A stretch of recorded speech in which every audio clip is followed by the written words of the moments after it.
तो hello everyone. तो आज हम इस वीडियो में और हम इस पूरी आने वाली आगे की सारी वीडियोस पूरी प्लेलिस्ट में रेगुलर एक्सप्रेशन के बारे में बात करने वाले हैं, जो कि रेगेक्स के नाम से भी जाना जाता है। हम यहाँ पे जावास्क्रिप्ट लैंग्वेज की का यूज़ करेंगे बहुत सारे एग्जांपल्स देखने के लिए। तो सबसे पहले समझते हैं कि रेगेक्स या रेगुलर एक्सप्रेशन होता है क्या है। रेगुलर एक्सप्रेशन बेसिकली एक पैटर्न होता है कैरेक्टर्स का, जो कि बहुत हमें प्रोवाइड करता है पावरफुल और फ्लेक्सिबल वे किस किस काम के लिए, सर्च करने के लिए, मैच करने के लिए, मैनिपुलेट करने के लिए, रिप्लेस करने के लिए, टेक्स्ट को मतलब कैरेक्टर्स को किसके अंदर, स्ट्रिंग के अंदर। तो बेसिकली और रेगेक्स की हेल्प से हम क्या करते हैं, अपने गिवन स्ट्रिंग अपने स्ट्रिंग के अंदर मल्टीपल टाइप्स के ऑपरेशन परफॉर्म कर सकते हैं, जैसे जो कि सर्च हो सकता है, मैच हो सकता है, टेस्ट हो सकता है, मैनिपुलेट हो सकता है, रिप्लेस हो सकता है। ये सारी की सारी चीज ऑपरेशन हम अपने स्ट्रिंग में परफॉर्म कर सकते हैं रेगुलर एक्सप्रेशन की हेल्प से। और इसके बाद हम दूसरा पॉइंट ये है कि इसका सिंटेक्स क्या होता है। हमारे दो जो भी हमारा पैटर्न होगा जो भी हमारा पैटर्न होगा उसको हम दो फॉरवर्ड स्लैश के बीच में रखने वाले होते हैं, और लास्ट में एक मॉडिफायर्स होता है। इसके बारे में हम अभी बात करेंगे। तो उसका सिंटेक्स बेसिकली ये होता है कि हमारा जो भी पैटर्न होगा वो डबल स्लैश के बीच में होगा और लास्ट में एक मॉडिफायर होगा। ठीक है, तो ये इसका सिंटेक्स होता है। हम यहाँ पे रेगुलर एक्सप्रेशन बनाने के दो तरीके होते हैं। जैसे कि मेरे पास एक पैटर्न था जिसके अंदर ए बी सी था। इसको मैंने रेगेक्स मतलब रेगुलर एक्सप्रेशन बनाने के लिए दो फॉरवर्ड स्लैश के बीच में इसको लिख दिया। अब हम लॉग कराएंगे। अगर मैं लॉग में जाता हूँ और इसे क्लियर करके वापस से मैं रन करता हूँ, हम देख पा रहे हैं कि हमारे स्क्रीन पे और आउटपुट में हमारा रेगुलर एक्सप्रेशन प्रिंट हो चुका है। तो रेगुलर एक्सप्रेशन डिफाइन करने का एक तरीका ये है कि दो फॉरवर्ड स्लैश के बीच में हम अपना पैटर्न लिख दें। दूसरा तरीका होगा कि हम पूरा का पूरा एक न्यू क्लास बनाएं इस रेगुलर एक्सप्रेशन टाइप का, और उसके अंदर एक स्ट्रिंग डबल सिंगल कोट या डबल कोट में अपना पैटर्न लिखें। अगर आउटपुट में जाके इसको भी लॉक करा के देखें तो सेम चीज हमें मिल रही है, डबल स्लैश के बीच में ए बी सी। तो इस दोनों मेथड से हम अपना रेगुलर एक्सप्रेशन बना सकते हैं। तो ज्यादातर हम क्लास नहीं बनाते हैं, मेनी टाइम्स। अब ज्यादातर एग्जाम्पल में आप ये देखेंगे कि हम पहला वाला मेथड फॉलो कर रहे हैं। ठीक है, अभी हमने यहाँ पे एक बात करी, वर्ड यूज करिए मॉडिफायर। मॉडिफायर बेसिकली होता क्या है वो हम देखते हैं। तो हमारे पास तीन टाइप के मॉडिफायर है, उसका नाम लिख देता हूँ मैं। और यहाँ पे हम लिखते हैं, मैं पहले कमेंट कर देता हूँ लॉग को। उसके बाद सबसे पहले आता है जी। ओके, इसको मैं कमेंट करते हैं। एंड उसके बाद आता है आई। एंड उसके बाद आता है एम। ठीक है, हम तीनों का मतलब समझते हैं।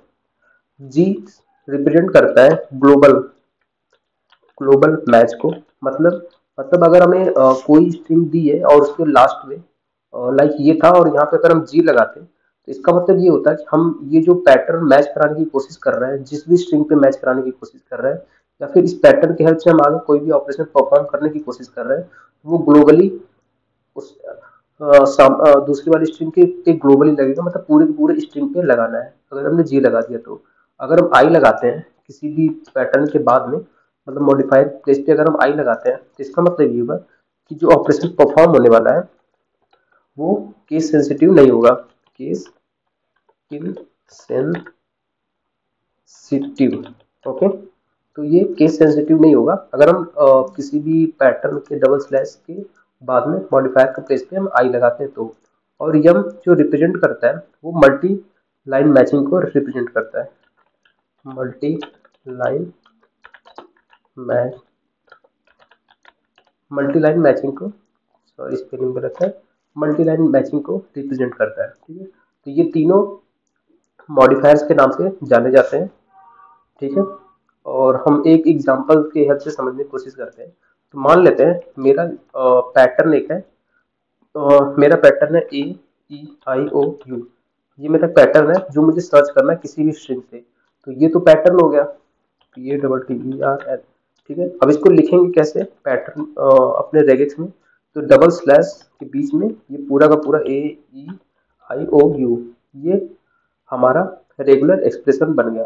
अब हमें क्या करना है कि अगर इसे केस सेंसिटिव या ए केस सेंसिटिव नहीं बनाना है, मतलब अगर कहीं हमें कैपिटल ए मिले तो भी वो इसके बराबर ही समझे, तो बस डबल स्लैश के बीच में ए ई आई ओ यू यूज करेंगे और लास्ट में आई लगा देंगे। तो इसका मतलब ये हो जाएगा कि ये आई लगने का मतलब ये हो जाएगा कि अब इसे कैपिटल यू मिले तो भी उसे काउंट करेगा, स्मॉल यू मिले तो भी उसे काउंट करेगा अपने पैटर्न में। तो ये पूरा का पूरा यूजफुल होगा।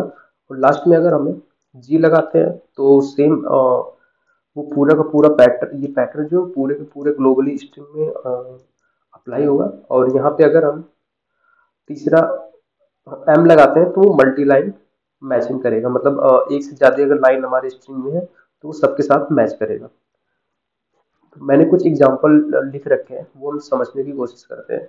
कि जैसे मैंने 2 एग्जांपल लिखे हैं और मैं इसको अनकमेंट करता हूँ। और जैसे मैंने लिखा है यहाँ पे रेगेट्स में hello, H E double L O, ठीक है। अब मैं इस वाले स्ट्रिंग पे लगाता हूँ, यहाँ पे इस वाले स्ट्रिंग में मान लेते हैं ये है double L O, hello space W O R L T, ठीक है। अब मैंने क्या किया, रेगिक्स बनाया, उसके अंदर पैटर्न दिया हेलो और दोनों फॉरवर्ड स्लैश के बीच में लगा। एक हमारी स्ट्रिंग थी जो पेरेंट स्ट्रिंग थी, अब इसके ऊपर मैंने रेगेक्स ये पैटर्न डॉट। अब मुझे टेस्ट करना है ये एक्सप्रेशन, रेगुलर एक्सप्रेशन किसके ऊपर टेस्ट करना है, एस टी आर मतलब स्ट्रिंग के ऊपर कि क्या ये वाला पैटर्न मेरे इस पूरे स्ट्रिंग में कहीं प्रेजेंट है कि नहीं। तो हम आउटपुट में चल के देखते हैं कि लॉग में क्या प्रिंट होता है।